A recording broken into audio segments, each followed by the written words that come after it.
You're an artist on record, your ultimate intimate conversation with your favorite artist. And if it's your first time here, do me a favor. Subscribe, hit the bell to be reminded so you don't miss any other episodes. Also, join our all access Backstage Pass and Patreon. Be a part of the interview, be a part of the show. But in the meantime, put your hands together for Mr. Jack Douglas.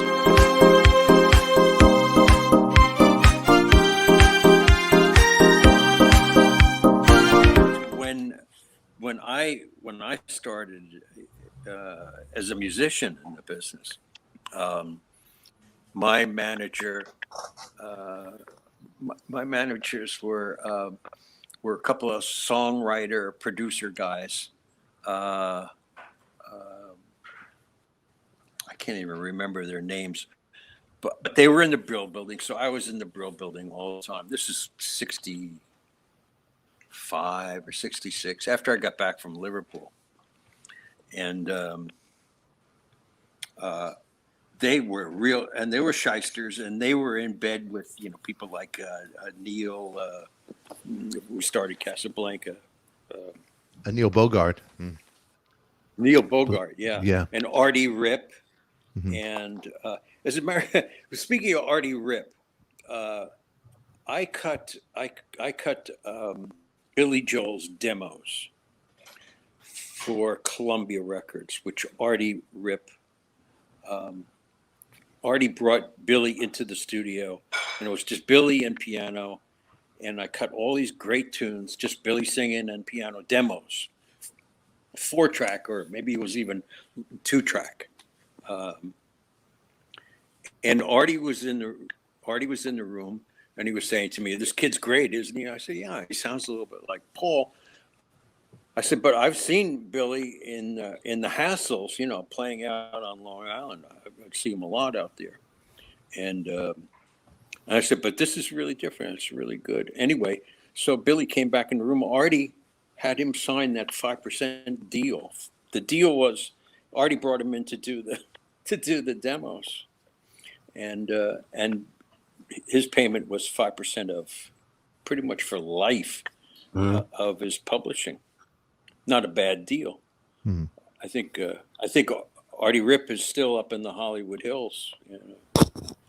Billy Joel trusted a lot of people he shouldn't have trusted either, including his ex-father-in-law, like his who wife. continued. Yeah.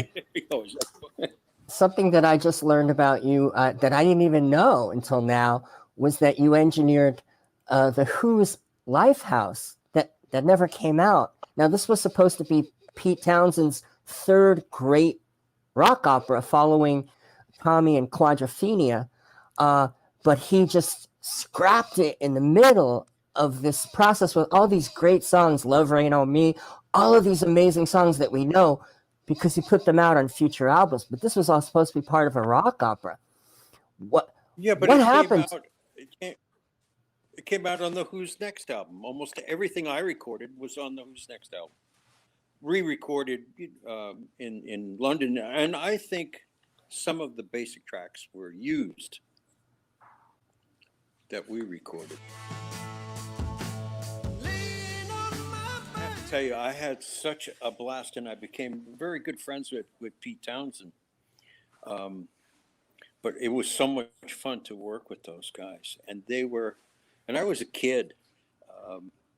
I ran into Pete maybe 2 years ago at SAR. He had this girl Hillary he was promoting to Doug Morris, and I ran into him, and Pete introduced me to this girl that he was producing, and he said, "This is Jack Douglas. We made him famous a million years ago." Although that because it didn't come out until he did an interview on some magazine where it said the cast of characters, and there was a picture of everybody in the band and a picture of me, and I up until that point I had never even said I worked with who, but after that I said, okay, he wants to say I did, but it was great.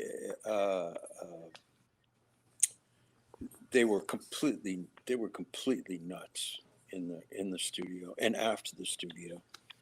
Like we would go out after the sessions, like at midnight or 1 o'clock in the morning, we would all pile into cars and limos and go to clubs. It was a blast. But I think a lot of those tracks, I mean, the first track I recorded with them was "Won't Get Fooled Again."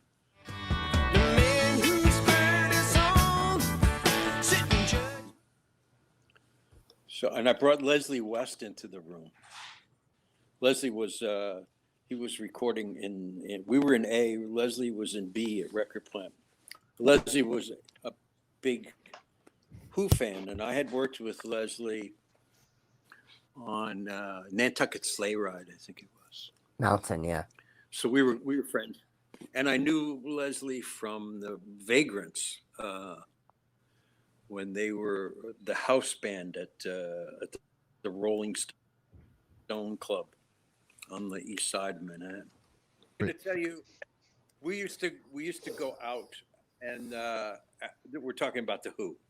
So we would go out after we recorded, and we would go to the Hotel Navarro, which was on Central Park South, and they had the whole 9th floor of the Navarro. I guess they gave them the 9th floor. It was a small hotel, so there were maybe 6 rooms on a floor. So whatever damage they did was contained to 1 floor. The 2 front suites facing Central Park, one was Keith Moon's and the other one was Pete Townsend's.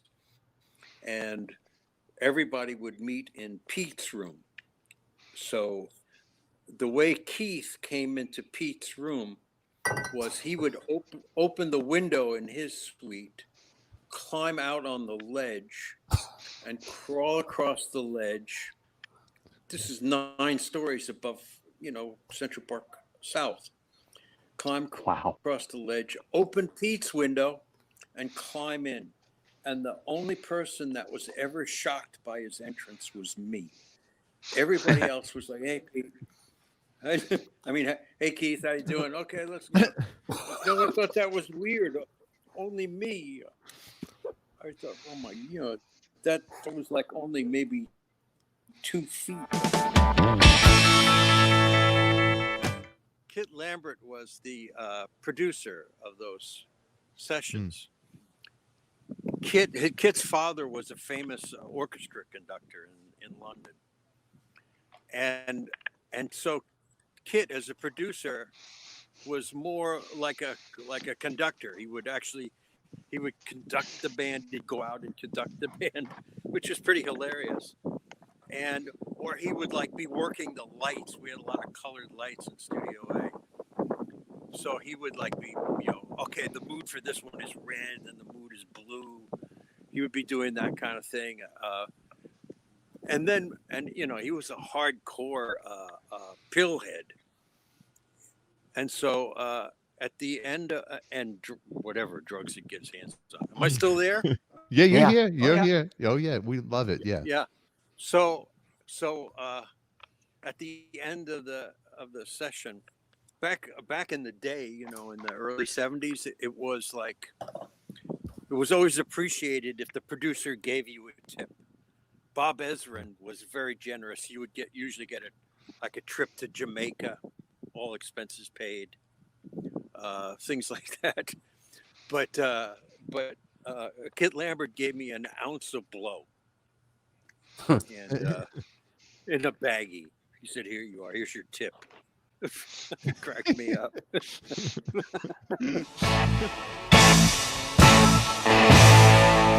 That was Mr. Jack Douglas. And if you want to catch this episode unedited, uncut, join our all access VIP Backstage Pass in Patreon. Check out our merch store. There's a lot of great stuff there. In the meantime, subscribe, hit the bell to be reminded so you don't miss any other episodes. And as always, kids, always remember, who loves you, baby? We do. Now get out of here, you crazy kids.